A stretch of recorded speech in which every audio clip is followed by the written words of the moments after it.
Hey y'all, it's K-Bird Tweets, and this is Peace, Love, and Baseball.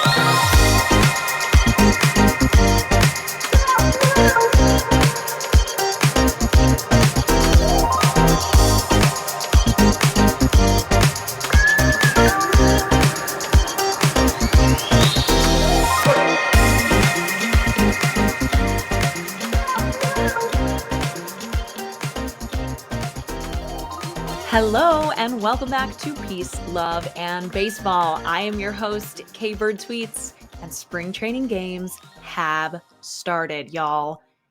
Gonna kick things off today with just a gentle reminder that spring training games are not representative of any form of strategy or structure that you might see in a normal regular season game, especially at this point in spring training. So right now, sit back, enjoy, and keep calm, and enjoy the fact that baseball is back and you get to see your favorite players at bat, throwing the ball around, really just getting back into the swing of things for the regular season.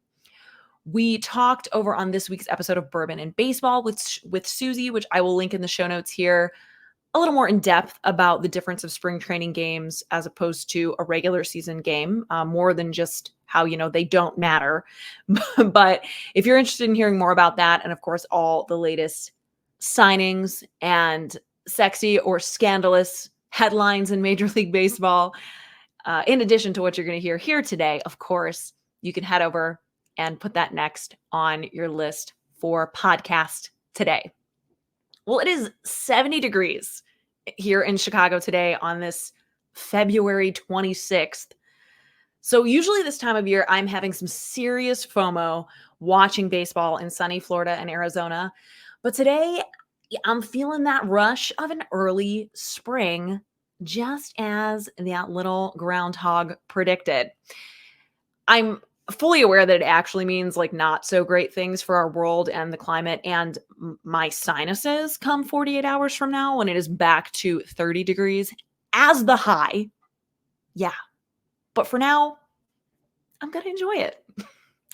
It is Chicago White Sox week. So we're going to do a little history deep dive on the SouthSide franchise and chat White Sox with our guest, Drew Bogues, this week. But first, it's time for This Week in Peace, Love, and Baseball.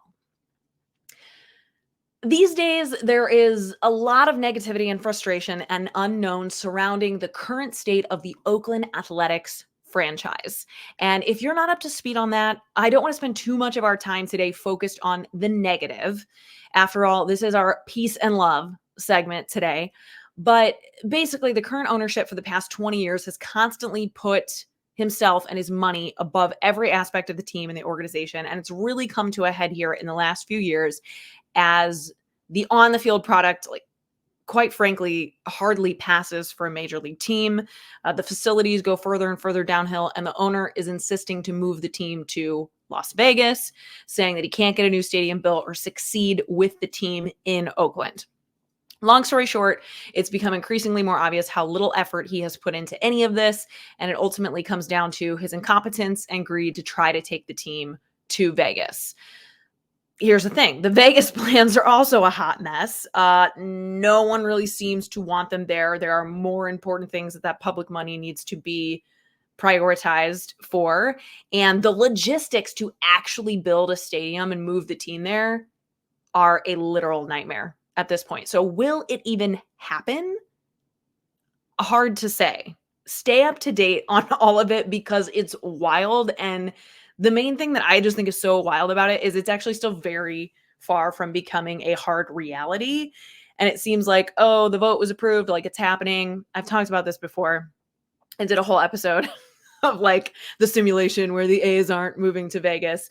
So you may have heard me rant on this before, but I just think it's crazy how far it is from the reality of a stadium actually being built and the A's relocating to Vegas.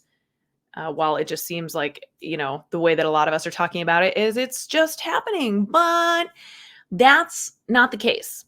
Hard to say what the reality of it even really happening is at this point. Seems like follow through is a big issue overall for John Fisher, the owner of the Oakland A's. But what we can say is that the victim through all of this has been the fan base of the Oakland A's. And the fan base happens to be incredible. And that is what we want to talk about this week in Peace, Love, and Baseball. While most organizations are putting on some form of Fans Fest or preseason caravans and events for their fans, the Oakland A's are no longer participating in any kind of engagement with their fans. But fortunately, two fan-led organizations have stepped up in a huge way to keep the excitement around their love of the game and their team that far precedes and will live on far past the product that John Fisher is now putting out on the field. Going to keep it very much alive in their community.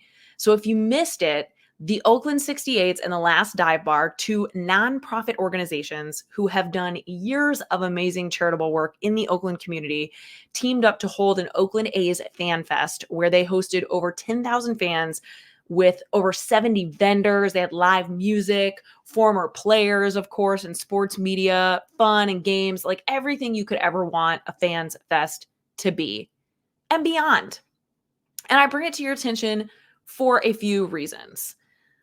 First of all, this is an amazing representation of what Peace, Love, and Baseball strives to be about. Sports and entertainment is community driven, and this community and their fandom is so much stronger than bad ownership. John Fisher can never take away everything that the Oakland A's have been to this community and how the fan base really defines the culture of the organization far beyond what is currently happening inside the front office. Secondly, is that this could happen to any organization. And I've been thinking so much about this, but any organization and any fan base could be subject to this if the team falls into the wrong hands and is allowed to do what John Fisher continues to do with his controlling power of the A's. The Oakland A's have as much history as an organization and have cemented their place in the rich history of our beloved sport, again, far past what Fisher can possibly tarnish. And this fan base is committed to keeping that alive no matter what. And they have certainly proven that they will. Thirdly, it also highlights how cool and important it is that we have new forms of coverage in our sport, like the daily YouTube show Foul Territory, which I have mentioned before, who are covering the sport without the control and limitation of the league.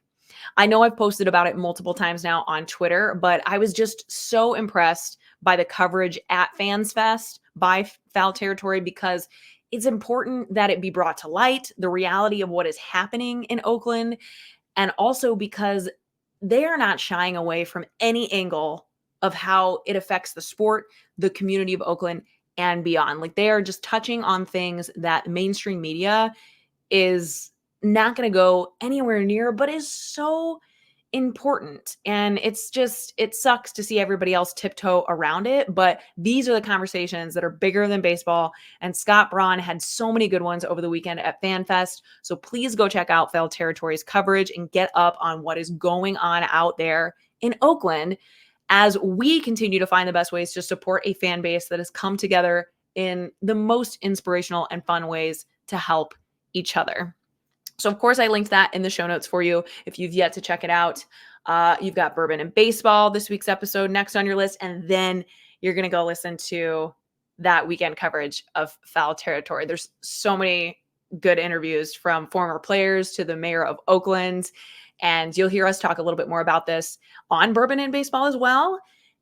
Another thing I got to put in the show notes for you is, I don't think I mentioned this on last week's episode, but we actually interviewed on Bourbon and Baseball Bryan, who is one of the owners of the Last Dive Bar, who spearheaded and put together this entire Fans Fest. We interviewed him last week right before the event. We're going to have him back in a couple weeks to give us a recap. So make sure that you're subscribed over there as well. And I'll link that interview for you too. It was so much fun.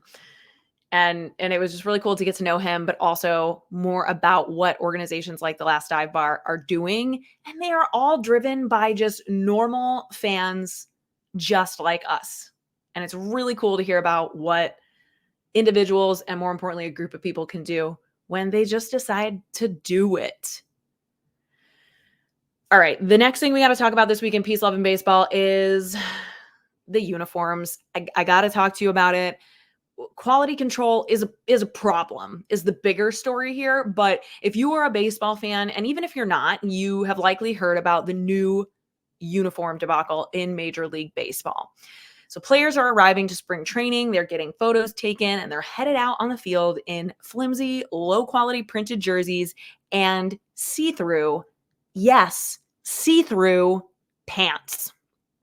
The best part, meaning the worst part, is that MLB officials are gaslighting us, saying that the pants are the same. They're the same. I'm like done sharing these photos because I am mortified for them that they are out there. But Major League Baseball is saying that they only changed the jerseys. But here's my take. Again, first of all, this should be something that the players union can have a handle on. So there's the MLBPA, which is the Major League Baseball Players Association. This is the union. It's the same kind of like teachers have a union. There are plenty of workforces that have unions, but I'm going to compare it now to like the entertainment unions, like SAG-AFTRA, which has been in the news a lot recently, and the Actors Equity Union, which is the one that I am personally familiar with, because it's like, this is a perfect example of why unions exist. And it seems silly, but like it seems silly because it shouldn't happen. It shouldn't be something that anybody has to get involved in, but it's why things like this exist. So I'm not trying to be a diva here. Like, I know these guys they've, said things loosely quoted along the lines of they don't care what they're wearing. They're just here to play, but they should be appropriately covered and feel comfortable and confident to be on, forget national television, just in front of the size of any crowd of people that is beyond like their significant other. Thank you very much. I shared a tweet from Jim Tomey's wife because that was a thing that I was just like, I need one of these players or someone. The thing is, they're all working with and for the league, and they're going to be good employees, and I totally respect that. And it's a weird situation to be in, and like, you don't want to come out and draw attention to things that it's so ridiculous that we even have attention on. But Jim Tomey's wife sent out a tweet that just happened to show up in my feed that said, I'm just going to say it, like, I wouldn't want my husband wearing these pants, at least outside of the house, or something like that. And I was just like, that's it. That's exactly it. Thank you, Queen Tomey, for the perspective. Like, here is my relation to it in the acting like union world. So when you sign an acting contract, and I have never seen a professional sports contract, so I do not know, the language, but it's not a piece of paper. It's not two pieces of paper. It's like a book of paper. Okay. There's a lot of things to cover. And if you're smart, you leave no stone unturned. These are very well-established organizations and people who are putting these contracts together. So if I looked at one of my acting contracts with, the more legitimate the theater, the more all-encompassing it is. There is everything down to, my end of the bargain, which is me staying the size that I am so that they're not going to have to spend more money to make more costumes for me or alter my costumes, to me keeping my hair color the same, if that's part of it, or them keeping my hair color the same. I've been in multiple scenarios where they have paid to maintain my hair or even my nails. That's so nice. But I can't get face tattoos. I can't get any kind of visible tattoos, those sorts of things. But also in those contracts, there is language around like, you have been fitted and agreed to this costume that you're going to wear. And, you're comfortable with that, especially in whether it's theater or television or movies. If there's any sort of, agreement around what you're going to show on your body, like that is in the contract. Okay. It's there. We're going to write about it and we're going to agree on the terms about it, because it's not up for discussion and it shouldn't be a point of contention when we get to doing the work. Now, there are definitely, regulations that the teams set, and I think they're all a little bit different around what they allow the players to wear and how they're supposed to wear the uniform and all that kinds of stuff. I'm not sure there's language in there about it being, them being provided with the kind of uniform that they're going to feel comfortable in and not be worried about, people seeing through it on national television. But I come back to the idea that this should be something that the players union can have a handle on. And if it's not, it needs to be reevaluated, or something that is more explicit in the contracts or in the CBA. Like, I don't even know. It's just really silly. It shouldn't be a big deal because it shouldn't come up. This is a $1 billion industry. How does something this ridiculous even happen? It just brings to light something that has been bothering me for a while now that we're going to talk about. It's really beyond baseball, because that's what we like to do here in our This Week in Peace, Love, and Baseball segment. And that is the rising cost and lesser quality of so many things in our world these days. Now, I'm not trying to get political with this at all, but it's very difficult to imagine this whole debacle has nothing to do with the fact that big corporations are constantly looking for ways to cut costs. And they are absolutely willing to take the risk on lesser quality and even overwhelmingly negative feedback to increase their profit margins. It's happening on more levels than I can possibly have time to talk to you about and probably even imagine. But I'm going to give you a few examples along with these now lame new uniforms, which are, by the way, being sold. The jerseys, which we didn't really talk about, but that was actually kind of the first point of contention, especially among fans, because that's something that fans get excited to buy and purchase and, be a part of. And these are being sold to fans for over $400. They are far less quality, just the way that they look. Like, they're obviously thinner and flimsier. And there might be a reason for that in terms of how it translates to how players feel on the field. We've heard some language around that. But I'm sorry, $1 billion industry. I don't care if you can't use the same stitching that you used before. Figure out a way to make it look as good on the new fabric. You have the latest technology and the most access to literally everything. You have all of the resources you could ever want. I'm sure you can figure out how to make the stitching and the printing look more professional and at least space the letters out so they don't look super awkward the way that they do on the back of a lot of these jerseys. It's outrageous. So anyway, I'm going to give you a few examples along with the lame new uniforms of where we're seeing this, cut the cost, cut the quality. We don't care. So in the fall, I stayed at a Hyatt hotel when I went down to the last games of the season at Busch Stadium in St. Louis. First of all, it cost more than I expected. But given that it was the last weekend of home games at Busch Stadium and a lot of people would be in town, I sucked it up. I booked it with what I considered to be a reputable enough hotel. So I was like, you know what? I haven't heard of some of these other hotels as much as we've all heard the name Hyatt. I'm going to book this one, maybe worth spending a little bit more. Or, I thought surely it's worth spending a little bit more to know that I'm with a Hyatt hotel. And, you just should know what to expect. The same way that you think you would know what to expect with a Fanatics jersey or a Major League Baseball quality jersey. Wrong. But when the demand is there and people keep paying to stay anyway, even if they're complaining because the big guys at Hyatt who are busy counting their extra dollars, they aren't the ones fielding the complaints at the hotel, then what does it matter if we're not updating or sufficiently cleaning the rooms or paying the staff well enough to care or staffing enough to set the staff up for success and so on? They're making more money. Secondly, I've ordered so many things online, namely clothing items that I can think of off the top of my head that are garbage quality. Recently, I mean, certainly more over the last few years than I ever remember this happening before. and they look just completely different than they did online, than what shows up at my door. And then, of course, I think we're all experiencing the size of things getting smaller, whether it be like food, hair care, skincare, cleaning products, etc., while charging more. And that's just like when you go to Target, right? That's what you're seeing these days. And here's the thing, I understand the rising cost of things very well. I have run businesses. I work in operations for a distributor that has been around for over 100 years. I get it.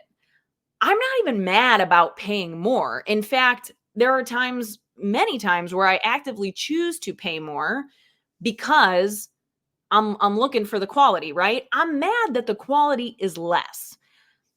I have no fix for this, friends. Clearly, I'm not going to single-handedly take down major corporations and a way of business that our society has clearly come to rely on. But here's what I will say that we can do.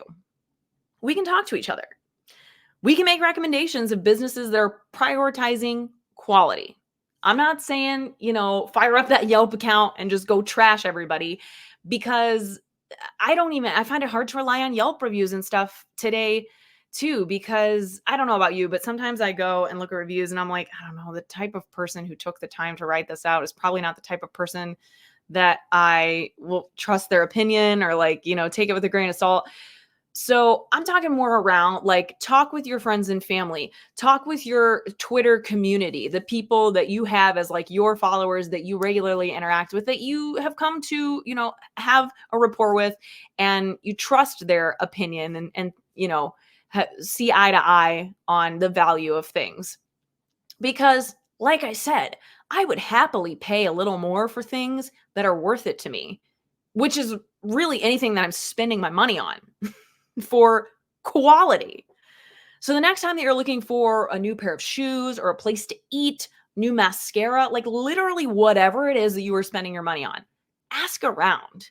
And don't be shy about sharing when you are either disappointed in the quality of a product or experience, or you have a particularly good one and you found a company or experience that you feel like you can rely on and that is worth spending your money on.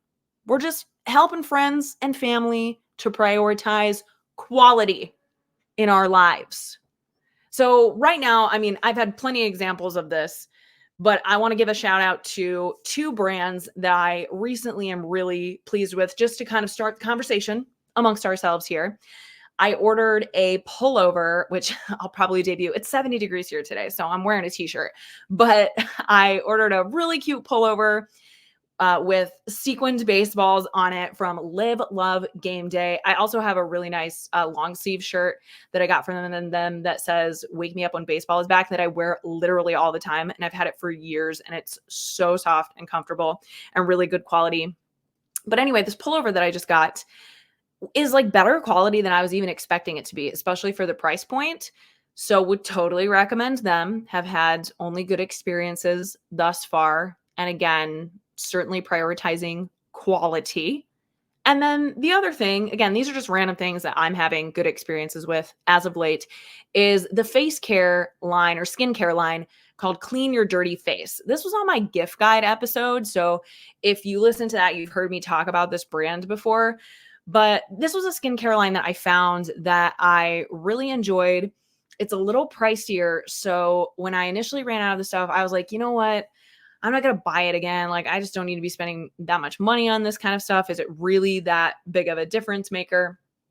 But I found that it is. And I actually got it as a gift.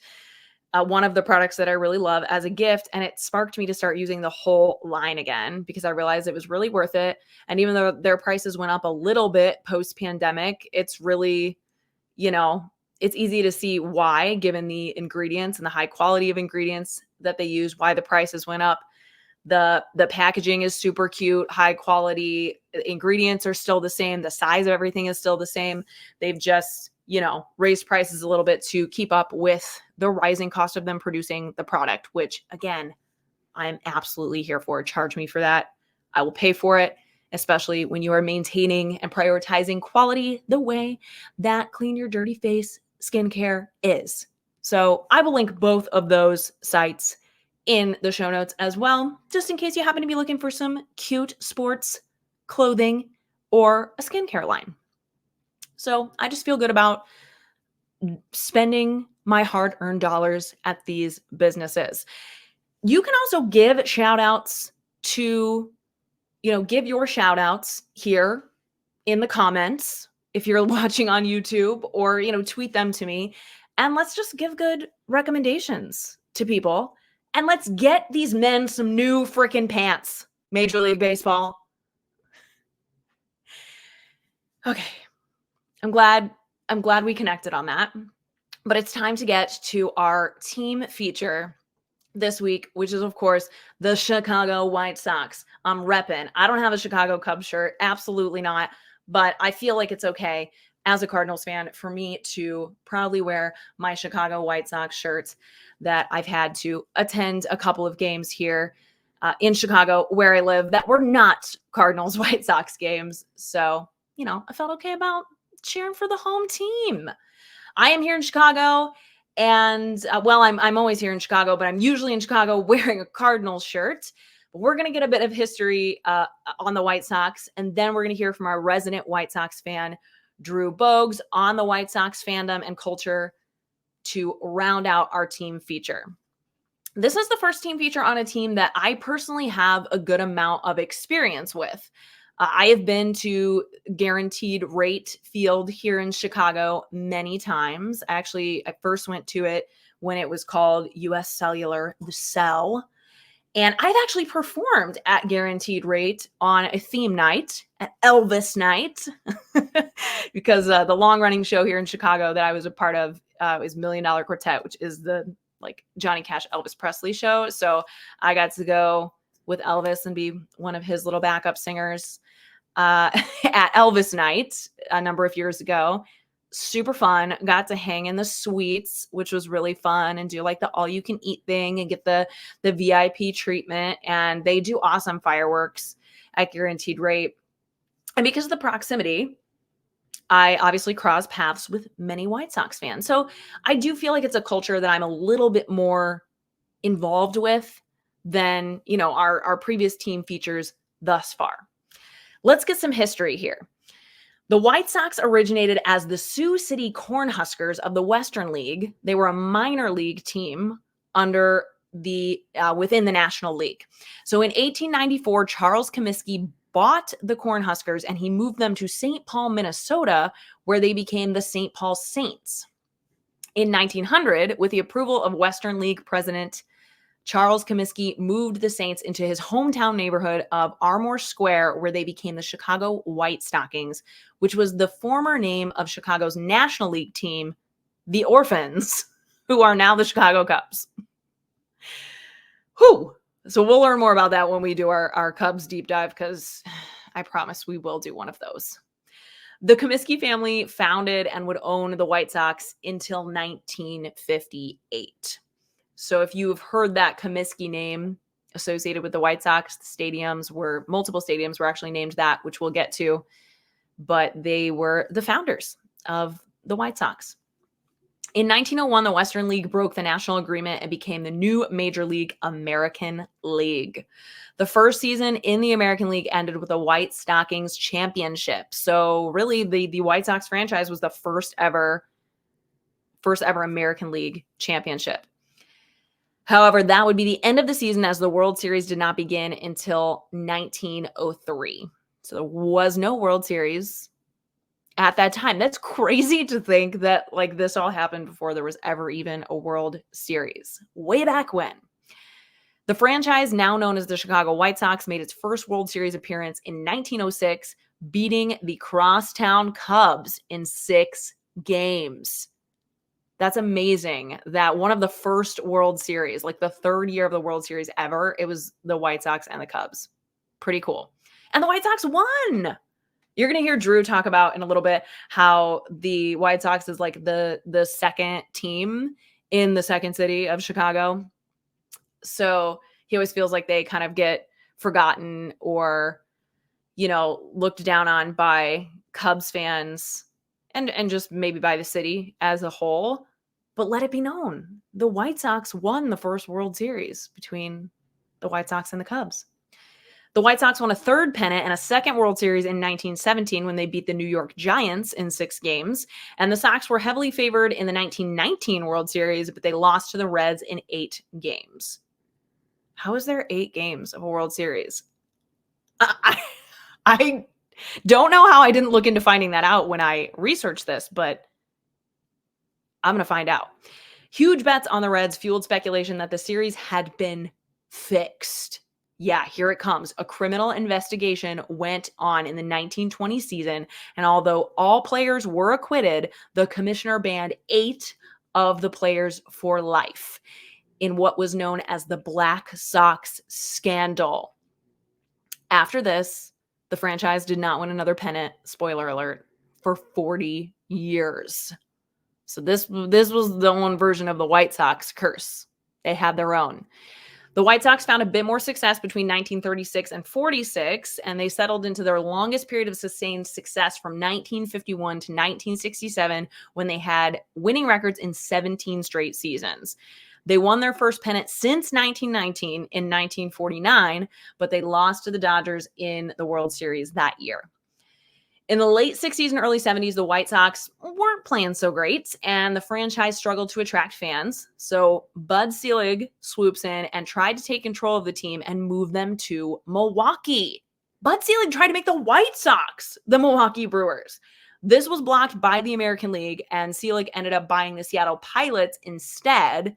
He brought them to Milwaukee as the Brewers. So then there's a plan in place to move the White Sox to Seattle, and the Oakland A's were going to move to Chicago.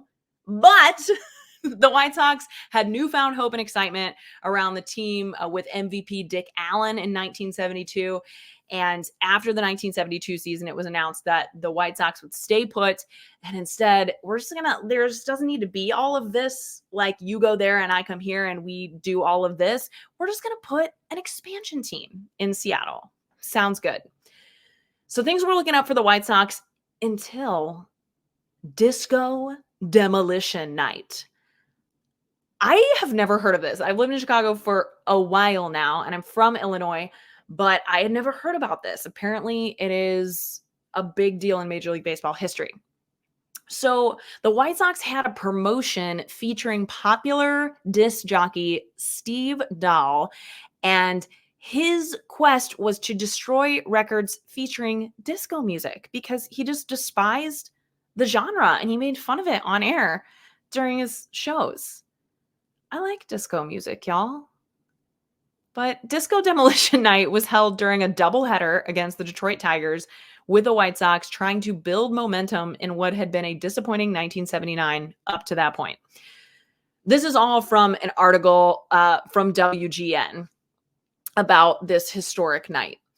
So 2 years removed from the 90-win season, the club had won just 9 games in April and June, but entered Disco Demolition Night with 7 wins in their last 8 games. So it sounds a bit like they had to start like the Cardinals did last season, but maybe picking up a little bit of steam.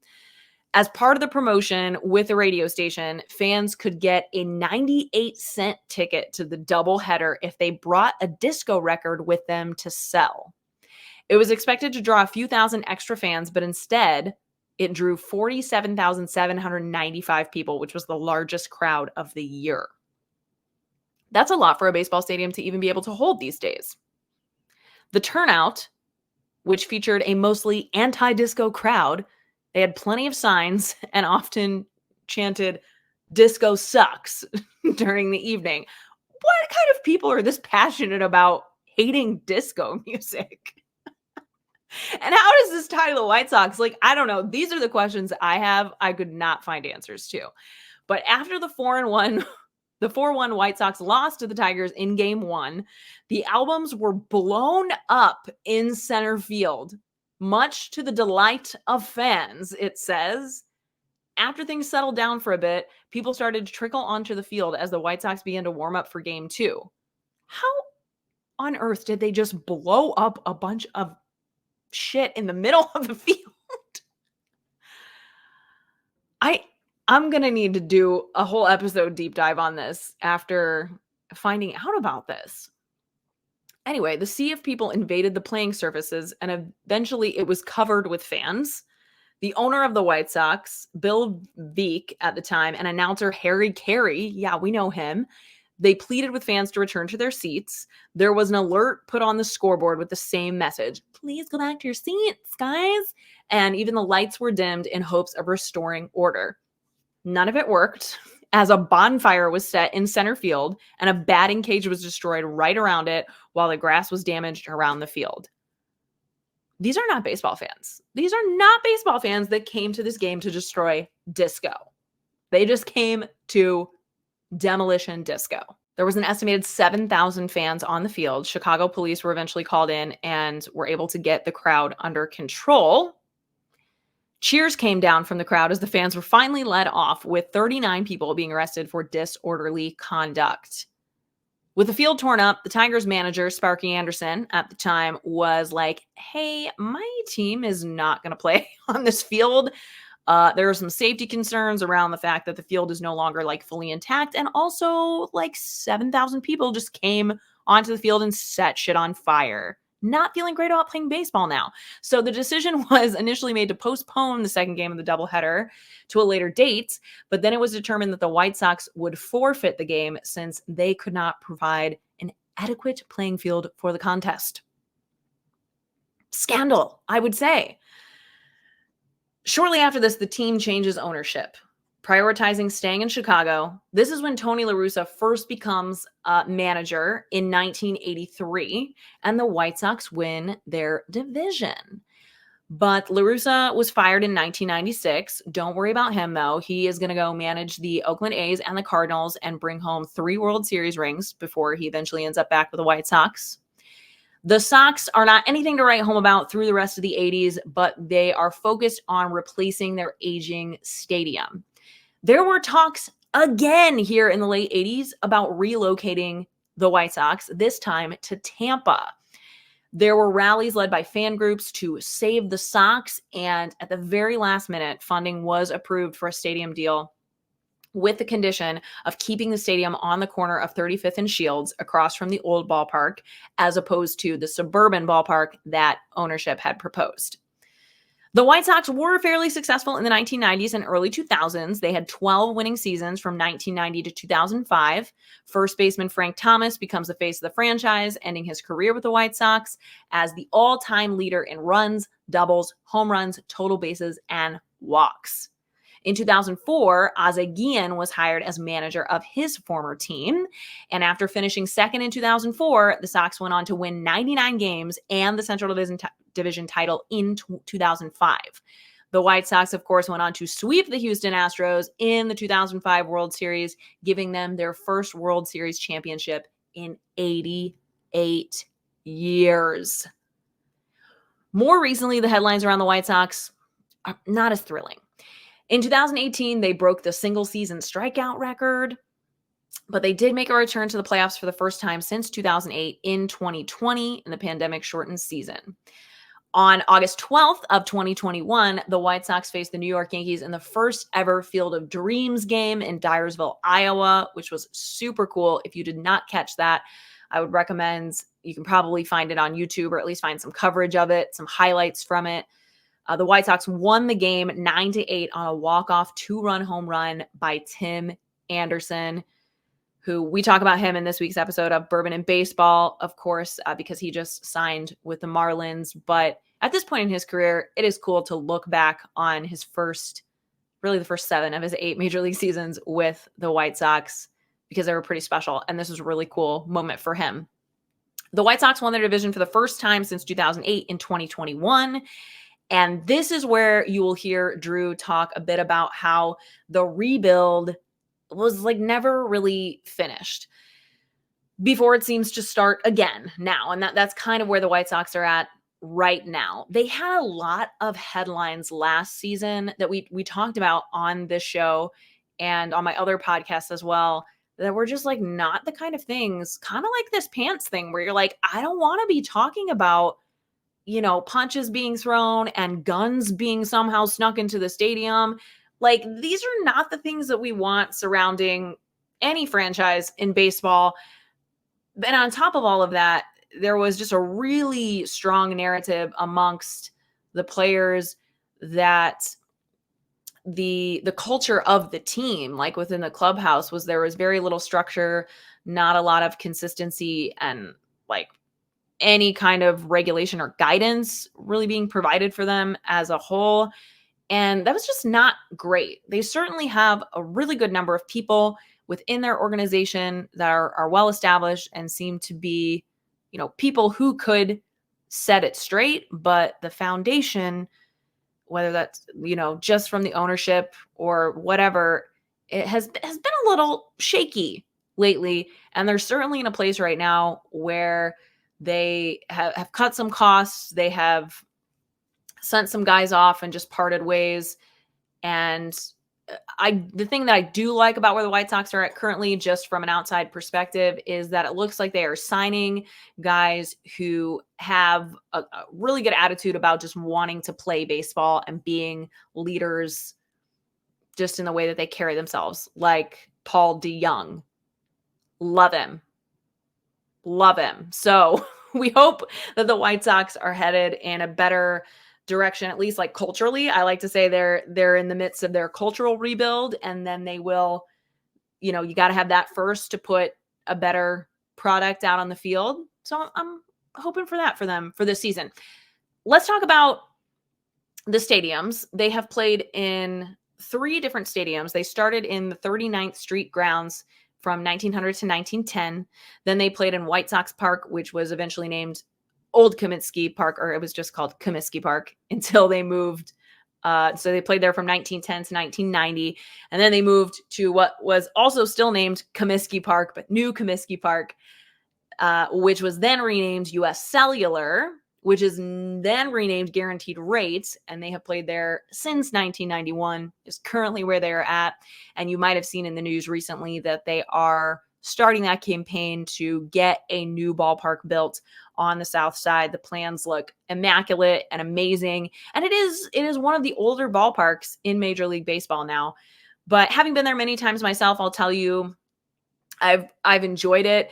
It's definitely got more of a big city feel to a ballpark, in the sense that like it's a little more narrow, like you feel like you've got to plan ahead and make sure you get there in plenty of time to get your food, because it's worth it. The food is really good. They have an amazing beer selection. The ballpark itself, like the optics, once you're sitting in your seat, really cool. Very enjoyable place to take in a game. And I would say if you can make it a priority to take public transportation, take the red line to get there. The red line pops you off right there, and you can easily walk to the stadium, because having driven there a number of times now from where I currently live, it sucks trying to get into the parking lots, and then you still have to pay quite a bit to walk very far, which I don't mind walking, but it's just like time-wise, to get there. I've missed parts of games because it just takes a long time to get through the traffic and everything. So take the red line if you can from where you're staying, or even like maybe find a place to park. That's what I'm going to do. Honestly, if I go again, is just find a place that I can park near the CTA and ride on down to the south side. It's also really great for the community, like the area right around there. I know you're like, the south side of Chicago, shouldn't I be scared to take public transportation? Nah, girl, I've taken it by myself multiple times. Totally fine. That's one of the reasons why it's important that stadiums like this and the organization are kept in these areas of the city, because it's really good for the economy in the area of Chicago that this is in. And there's so many businesses that rely on the organization being here and are able to be kept up and invested in because the team is there. So the area around the stadium, there's lots of really good places to eat. And it's a nice, safe area to be in for the most part as well. So come on down and check it out. The minor league affiliates of the Chicago White Sox are the Single-A Kannapolis Cannonballers in Kannapolis, North Carolina, the High-A Winston-Salem Dash in Winston-Salem, North Carolina, the Dash, the Double-A Birmingham Barons in Birmingham, Alabama, and the Triple-A Charlotte Knights in Charlotte, North Carolina. The mascots. Who are the mascots? Because, what are White Sox? According to the Chicago Tribune, from 1961 until 1991, lifelong Chicago resident Andrew Rodzlitsky performed as the unofficial yet popular mascot, Andy the Clown, for the White Sox at the original Comiskey Park. Starting in 1981, the new ownership group led by Jerry Reinsdorf introduced a twosome called Ribby and Rhubarb as the official team mascots, and they banned Andy the Clown from performing in the lower seating level. Ribby and Rhubarb were very unpopular as they were seen as an attempt to get rid of the beloved Andy the Clown. Rude, Jerry. According to ESPN, in 1988, the Sox got rid of Ribby and Rhubarb. No offense, but like you can't come in and just try to take over. Andy the Clown, though, was still not permitted to perform in the new Comiskey Park when it opened in 1991. And in the early 1990s, the White Sox had a cartoon mascot named Waldo the White Sox Wolf, who advertised the Silver and Black Pack, which was the team's kid club at the time. Does anybody have a pick with or remember Waldo the White Sox Wolf? That's a mouthful. But the team's current mascot is Southpaw. I couldn't tell you what he is. He's green. He's fuzzy. He's cute. I like him. He was introduced in 2004. Shout out Southpaw. You can also hear the Blues Brothers version of Sweet Home Chicago, which plays throughout the stadium after each home game. And I love that about going to the South Side. All right, enough from me. Let's get to our White Sox fan feature interview and hear from Drew. It is Chicago White Sox week on Peace, Love, and Baseball, and we are going straight to the source as we do. We have Drew Bogues with us today, a White Sox fan through and through, who can tell us everything that we can't Google about the Chicago White Sox. Drew, thank you for joining me today. Are you excited that baseball is finally back in action? Yeah, yes, I am. I'm excited and anxious at the same time because as being a White Sox fan, many of my fellow White Sox fans know it's dying a slow and painful death, but we love it. It's all about the journey, not the destination. Oh, I love that. That's a good way to kind of set the tone here. Because, yeah, I mean, really all franchises go through these ups and downs and ebbs and flows. And so that's kind of what we're trying to do here, too, is not talk about maybe right where the team is at right in this moment in time, but get a bigger picture idea of the team as a whole, because obviously that's what makes you a fan. So tell us, how did you become a fan of the Chicago White Sox? Just a kid growing up in Northwest Indiana. I didn't really have a baseball team. I had moved from Northeastern Illinois, Lansing, Illinois, down to Tennessee, then back to Northwest Indiana, and then just tried to find a baseball team. And I found a group of players that I really liked, and I became a White Sox fan around the 2003-2004 year, which everyone knows is right before they hit the peak of glory and greatness. And all my teams are hit or miss. I'm not a full fan of one city team. I'm oddly a Red Wings fan as well for hockey. So I'm not even a Blackhawks fan. I'm not a Bears fan. I'm a Bulls and White Sox fan. So I picked my teams based on one, how they were performing, and two, just the swagger factor that I would enjoy. Yeah. Grew up watching baseball my entire life, went to many minor league baseball games, have a brick from Comiskey Park that my dad may or may not have illegally grabbed that I've had since I was a little kid, and just became a White Sox fan just because, I mean, the team had a lot of swagger and a lot of fun as they were going into that World Series run in 2005. That's cool. So it wasn't even necessarily a family thing, obviously a little bit proximity wise, but more just what you were drawn to. Yeah, a little bit of it was family wise, but my parents are not as diehard a sports fan as I am, to where I watch everything, I analyze every single thing. It was just going to trips to the ballpark. That being said, I have gone to Wrigley Field with my dad, just to go to Wrigley Field with my dad, because my dad is a lot of my baseball relationship. So just to have the story, as a Cardinals fan, you would think it's a dumpster, but still you have to go to Wrigley Field occasionally, right? Oh, absolutely. I mean, I have lived near Wrigley Field for the majority of my adult life, and I've said it here plenty of times. It's a magical place to be as a baseball fan. So I couldn't agree more. Have you been to a Cubs White Sox game at Wrigley? No, not at Wrigley. I haven't taken that plunge yet, but I've been to many Cubs White Sox games at what was used to be the Cell, US Cellular Field, now Guaranteed Rate Field, sadly. But it's a different kind of environment as a kid growing up in that divided line of Northwest Indiana and Northeast Illinois. There's Cubs and White Sox fans all over. My team's better, your team's better. Yeah. I still remember where I was, where AJ Przinsky got punched by Michael Barrett, and now AJ Przinsky follows me on Twitter, and it's one of the greatest honors that I get to have on Twitter.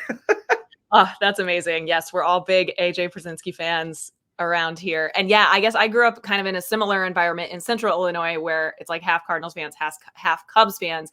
And that it just adds to the excitement and the fun of it, really. So I think that's probably something that only grew your love of the game and the Hmm. rivalry. Would Hmm. you say, like, obviously the Cubs are a rival because it's like the crosstown rivalry. Who are the other biggest rivals of the White Sox? So a lot of my friends like to poke me who are Tigers fans. I have a lot of Tigers fans who are my friends. They like to say that we're rivals. I've never really known Detroit and Chicago as rivals in baseball. Yeah. Mostly I would say hockey and basketball, but I think the rival, it kind of goes in periods. So you got the late 2000s runs. It was the Minnesota Twins were the rival, to where the '08 White Sox were riding on their coattails and trying to make it through. I hated whenever the team would have to go to the old Metrodome. I was very glad when the Metrodome was torn down, because then the curse was lifted on the White Sox. But then you've also got the rivalry they've had with the Cleveland Indians, now the Cleveland Guardians. So Right. it's really the whole division as a whole, I would say, is a rival. And then even going back to the Tigers in 2012, I remember being in college and watching the race for the AL Central. And I thought that the White Sox team in 2012 really, they're one of the best teams of the 21st century that never made the playoffs, Mm. and probably could have done exactly what the Tigers did, possibly make it all the way to the World Series. To get swept, I have to at least put that in there. But I'd say the Tigers, the Guardians, and the Twins are the main rivals. The Royals are the Royals, but also the White Sox are becoming the Royals. They're the Chicago Royals. You've got Yes. Pedro Grifol, former Royal; Andrew Benintendi, former Royal; now Mike Moustakas, former Royal. If you get I want to at least highlight her, Missy Carroll, who does Southside Behavior, great White Sox fan to follow on Twitter. She's got two different accounts. She does a tracker of the current Kansas City Royals, current hometown players. She does a really good job of staying on top of the team. And I think those would go into the rival. I did want to say the Astros were, as a White Sox fan, our rival, but the Astros thought of us as a fly on the windshield of the Astros train that keeps going through, because we did beat them in a World Series, but then they beat us in the 2021 postseason, and then they took Jose Right. Abreu and the whole cheating scandal. So that is a personal rivalry for me. Of anytime the Houston Astros are in town, I want them to beat them. But as a kid, it was the Minnesota Twins, to give the long answer. The Minnesota Twins, Joe Mauer, Justin Morneau, Joe Nathan, not Paul Blackburn, Nick Blackburn. Nick Punto, Carlos Gomez. That team drove me insane. I'm glad you answered it that way, though, because that's the fan perspective that we're looking for, right? Not always are the rivals like even the players on the team or the organization might Mm-hmm. see as rivals, but what teams do the fans have a certain Yeah. like narrative with? Because that's different based on the time, like you said, Yeah. and just kind of your age, like your personal fandom. So it's really fun to hear about that, and Yeah. I could totally see the Astros thing. Yeah, and people say, well, what about the Cubs? I think the Cubs are a rival when they're both good. When both teams are struggling, it's not Sure. really a rivalry. The heat of it was the '05 through, I want to say 2011 was the last great year of the great rivalry on the South Side versus the North Side, because then the Cubs took off and left the White Sox behind, and it just became a doormat for them with those good Cubs teams. So I do think of them as a rival personally, but I don't think the White Sox are like, wonder what the Cubs are doing. It's mostly the Yeah, division. yeah. Yeah, and it's fun when they get together because there's just more fans of both Yes. teams in the area, of course. Hmm. Okay, well, tell us about a White Sox player, could be current or previous, but just somebody who you think embodies the White Sox culture. I mean, most recently, Tim Anderson did embrace the White Sox culture. He was the Chicago Or White the Sox. He current was, White Sox culture. yeah, the current White Sox culture. The journey that man had from college to just starting up baseball really late and being able to grind. The win or die trying was they used to do grinder rules, and I'll go into a couple more players, but Tim Anderson, I felt, really embodied that. Jose Abreu, again, former White Sox, now current Houston Astro, embodied that. You get hurt, you get up, and you win or die trying. I think that was really good for the team, with those two players. I wish them nothing but the best on their current rosters, and I love them. And especially now, I'm a big Jake Berger fan. Jake and Ashlyn Berger are two great follows, the great family, and I love them on the Marlins. But in terms of just, I think overall White Sox fandom, I think Paul Konerko really embodies Paul Konerko and Mark Burley embody White Sox culture. Two players who weren't always the best at their position, weren't always the number one person you thought of as not just a threat, but also just a face of the franchise, but just someone who went out and grinded every single day. Mark Burley, he should be in the Hall of Fame. That's one of my biggest griefs about the Hall of Fame is Mark Burley. He's got a perfect game, a no-hitter. He was top 5 in ERA a couple of years. He's got a bunch of wins. He's got a World Series ring. He's one of those characters that I don't think you can write the story about baseball without mentioning Mark Burley. He was the pitch clock before the pitch clock. You were out of games in an hour and 58 minutes. I was at one of those games when he was an hour and 58 minutes when Mark Burley pitched. Wow. And then Paul Konerko, him taking a ball to the face and then walking to first, injuries. When he retired as a White Sox, it was one of the saddest days of my fandom to actually hear Paul Konerko, Paulie, our captain, was gone. And just, I think those are two that embody the White Sox as a whole. Now, everyone wants me to say Frank Thomas. Yes, Frank Thomas. But as I was a kid, I didn't know Frank Thomas as well because I wasn't following. I wasn't in Chicago. I know of the Big Hurt. I know he's the greatest White Sox to ever play. But I think for me, Paul Konerko and Mark Burley would be the ones that I would identify with. Yeah, Paul Konerko definitely kind of represents that through line too. There are players who are flashes of it, like you mentioned Tim Anderson, but it's just interesting to look even when you zoom out back over time. Mm-hmm. There are these certain types of guys that just fit in and are natural leaders in the organization because they fit with the organization. Mm-hmm. Yeah. So who is a current player in the White Sox system that you are excited about, maybe on the 40-man, maybe not even on the 40-man yet, that other teams might not have on their radar? Maybe we don't know anything about him yet. See, I've gone back and forth on this because the White Sox are back to, it's a rebuild, but it's not a rebuild. So, I mean, you've got the two obvious ones. You've got Luis Robert and Dylan Cease. Obviously, Dylan Cease has been the name of the offseason about his trade rumors. His bobblehead still sits above my desk here at work. Until he gets traded, I don't know what I'll do with that bobblehead. Luis Robert, I know they've got him under control for a while, but he's a potential player that could possibly be moved, which is what the White Sox do. They've got so many good prospects. I think one who was just highlighted over the weekend or last week, I believe it was over the weekend, was Edgar Quero, a pitcher who they got in the Lucas Giolito trade and was traded through from the Angels, and a great get, switch hitting catcher, power, speed, be able to control the game from the catcher's mound, which has been something the White Sox have been lacking ever since AJ Pierzynski, I would say. So I think that Edgar Quero is a great name to look out for and keep things going on. There's a shortstop on the list who I'm trying to remember his name, Jacob. Just drafted him in the first round, but there's a couple good prospects on the White Sox that people should be aware of. Now, we all know as White Sox fans, great prospects were also Michael Kopech, Yoel Moncada. Luis Robert was a great prospect. Now he's a great actual player. So we know of what prospects mean. They don't mean squat until they actually play.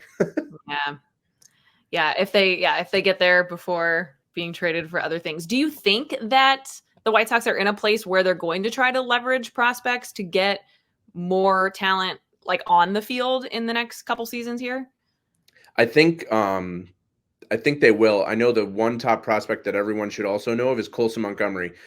Shortstop, tall, lengthy, power, hits for contact. I think he will probably be up with the team, I would say May or June, because I know everyone says that the team's going to lose 100 games again. But I think a name that everyone should know about is Colson Montgomery. I hope he makes the team. I would love if he made the team out of spring training, but I think he's got a couple more months in AAA to really get things going until he comes up. And Paul DeYoung, former Cardinal, will be holding down the fort until he gets all warmed up and possibly Paul gets traded. Yes, that makes perfect sense. I am excited for y'all to have Paul DeYoung because he is a great vibes guy. I think he's just strong, silent type, but he sets the tone in just the way that he goes about his day-to-day business, and he's got such a good heart. He will be great in the community if he gets the opportunity to do so.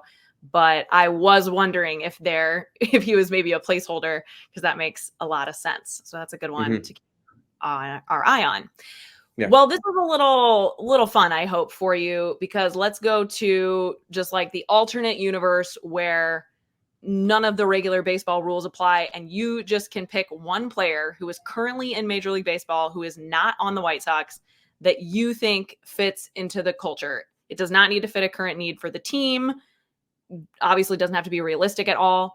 But who is a player that you think just should be on the South Side? If I'm going to pick a player who I want on the South Side, it's Jackson Holiday for the Orioles. The only Oh, reason hell is because he was the trade piece that if he would have been part of the Orioles trade, Dylan Cease would be an Oriole right now. And Oh, yeah. Jackson Holiday, his defense, his bat, his dad was a great player. I remember watching him with the Rockies, then with the Cardinals. See, everything comes back to the Cardinals for you, Kelsey. And just and knowing that Matt Holiday, you got the player, you got the baseballs in the DNA, and just I think Jackson Holiday would be a player that I'd really want. Honestly, I think any Oriole even would be someone that I'd want. I'm jealous that the Orioles are having this good success because this is where we were supposed to be, win 100 games, go to the playoffs. I mean, we all know they got swept, but it happens. Your time will come, Drew, because Sure. we were talking about how, organizations, everything ebbs and flows. And right now, I mean, part of the reason why it's important to do these highlights at any point in time is that the White Sox have not always been in the situation that they are now. But I love that idea that a player like Jackson Holiday is kind of that star power that you could use to build around. And honestly, as much as I love Jake Berger and have loved seeing him play on the Marlins, I do think he could have been that piece for them to kind of build around too. And and I love that they got Nick Destrini in the trade. I think that was good, but Jake Berger identified really well with the South Side, and I'm glad that you brought that up. He and his family and the journey that he had, I mean, tearing both his Achilles in back-to-back years, just being a high draft pick, and he was finally hitting his stride. Did he have great defense? No. Did he have a great glove? No. But did he play every day like it was his last? Yes. He was a ride or die Southsider, and I would have loved for him to stay on the South Side. It pains me to where I know when the team traded him, I was hurt. I was hurt a lot by a lot of the trades. Lucas Giolito, my son is named after Lucas Giolito. He was my favorite pitcher. And so also Lucas Oil Stadium because I'm a Colts fan. And so my son is named Lucas for Lucas Giolito. And I even got a shout out by Steve Stone and former White Sox broadcaster Jason Benetti. So it all comes back to the caring of the team and the relationships that I think I've formed with my friends and the caring of these athletes. But Jake Berger, Lucas Giolito, those are two who I wish never would have left. But then you don't get the prospects. So I understand the business of baseball. I get it. Yeah, for sure. And also, if you don't follow Ashlyn on Twitter, she posts so much about their son Brooks, and he is Jake's twin to a T, and he already loves baseball, and they're just a great family. I agree. She's the best. I mean, he's the best too, but she posts a lot of great content with their little guy, and it is just my favorite. Your heart will grow, no matter how small it is, it will grow multiple sizes by following them. All right, let's have kind of a little like fan therapy session here. What is the worst thing about being a White Sox fan? They're easily forgotten. I mean, I could probably count on my hand of the number of times SportsCenter forgot that they won the 2005 World Series. They're so easily forgotten in baseball lore. It's all about the Cubs. It's all the White Sox are the second team in the second city. It's been a thing my entire life of, the White Sox will never do anything. The White Sox have never signed a player to a $100 million contract. They're one of two teams, the Oakland Athletics and, the Chicago White Sox. It was also the Kansas City Royals, but then Bobby Witt happened. And if the Royals got their stuff together before the White Sox, it's really saying something. Now the rumors of possibly moving the team, I think the stadium renderings are awesome. I have grown up going to games at 35th and Shields my entire life. But I think the threat of them moving Jerry Reinsdorf as an owner, he says he puts money into it, but they've never signed that big player. They never completed the rebuild. They will get close enough to where they will break your heart, not in the playoffs, but in the regular season. There's so much hope and optimism. The 2022 season, I bought season tickets with my brother, and we were like, we're going to go to the playoffs. We're going to go to the World Series. And look where that season ended and finishing third in the AL Central. And it pains me to understand that this team, for the first time ever in their franchise history, made it to the playoffs in back-to-back years in 2020 and 2021. First time ever. They've never made it in back-to-back playoffs. So that's another thing of you have one great year, one terrible year. So that's the terrible thing about the White Sox is that they're forgotten by much of the national media, and the team doesn't really put as much effort into it as they should money-wise. Yeah, I've definitely heard that frustration from the fan base with the ownership. And that's also a big reason why I like to do these kind of fan features, because as we're hearing so much about the Oakland A's right now and everything that those fans are going through, there are similar, I mean, obviously not to that extent, but there are similar struggles that all fan bases have at times. And the culture of a team is really made up by the city and the fan base as much as anything. So owners come and go and they have control over a lot of things that we don't. But that's why I think it's really exciting to hear from the fans, because like you will be here before and after Jerry Reinsdorf, and what he can do can't change your fandom and the relationships that you've made with your friends and around the team. So what's the best thing about being a White Sox fan? I think the best thing is in this small little nugget of White Sox fandom, there's a lot of great people. Couple of the podcasts that I listen to, Good Guys Talk Back with Nick Morawski and Pat Harrington. Sorry, Pat Hester. I almost got Pat's name wrong. There's so many good White Sox podcasts that you can listen to. The Chicago Sports Bums. There's too many names on that list to mention, but all four of them are great guys, and they talk more than just the White Sox, but they have brought a community of tailgating to the SouthSide. They've got the Whiskey at Comiskey that they do that I've actually come to enjoy and went to three tailgates last year with, I took my wife to one, my brother to one, and my father to one. And they all welcomed me with open arms all the way from Fort Wayne, like I was living in Chicago my entire life. Another one is Pinwheels and Ivy. They talk both Cubs and White Sox, but they're really into the White Sox misery, and we're all together in the misery. And then the godfather of White Sox podcasting has got to be the 108 boys, the drunk uncles of White Sox Twitter. They have created a community in that 108 section behind the right field foul pole, or the right field foul pole, yes. And they've made a great community of people who, yes, we're suffering, but we're suffering together and having fun together. And I've made friends from White Sox Twitter that I love, and I know have my back. And I think the great community of White Sox fandom is that there's nothing like White Sox Twitter or White Sox X, if you want to call it. The community and the love that they have. I could name even more podcasts that are going on in White Sox Twitter.